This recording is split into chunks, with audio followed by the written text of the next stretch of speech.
Hello again, fight fans, and welcome to another edition of the MMA Wrap-Up. I'm your host, Ben Fowlkes, and I've got to admit it, Chael Sonnen was right. He said UFC 148, his rematch with Anderson Silva, would be the biggest rematch in the history of the business. And, from all indications, it was. Just so happens that Sonnen was wrong about who would win that rematch. Not that things didn't start off well enough for the gangster from Westland, Oregon. Just as he said he would, he marched straight across that cage, put Anderson Silva on his back, and even kept him there for a whole 5 minutes.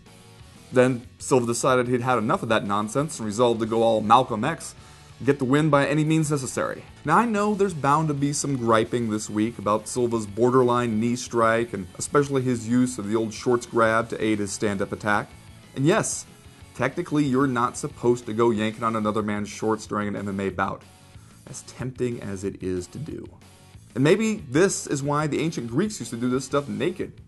Or maybe it's because ancient Greeks just loved doing stuff naked. And it is exhilarating. But the point is, yes, Silva bent the rules a little bit. But if you think that fight was decided by a handful of fabric, you're crazy. Same if you think that the BJ Penn-George St. Pierre bout was decided by a dollop of Vaseline, or that Fedor would have been crushed by Matt Lindland had he not got a hold of those ropes at a key moment. That's not to say that cheating is okay. There's a reason we have rules, and also a reason we have a referee in there to enforce those rules, when he feels like it. But in every sport, guys are going to try and get away with every advantage that they can. Silva's no different. If you don't like his shorts grab, yell at referee Yves Levine for not doing more about it.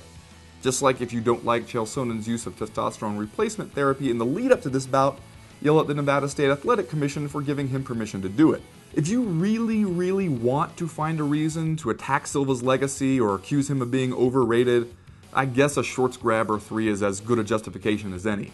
But you just remember, Michael Jordan pushed off, Evander Holyfield used to headbutt the hell out of people, and Ty Cobb was just a straight I'm not saying cheating made them great, but it also didn't make them frauds, when done in moderation. Yeah, Silva got a little help from Sonnen's attire, but he beat the man with his fists. He is undeniably the greatest middleweight in the history of MMA, probably the greatest fighter this sport has ever known. If you're a fighter and you are so worried that the only thing standing between you and a victory over Anderson Silva is a chance that he might beat you via shorts grab, then I suggest you take a cue from Dennis Hallman and wear something that he either won't want to or really just can't grab. But if you're going to do that, please, for everyone's sake, get in the tanning salon beforehand and, make sure those upper thighs get the attention they deserve. You'll be glad you did.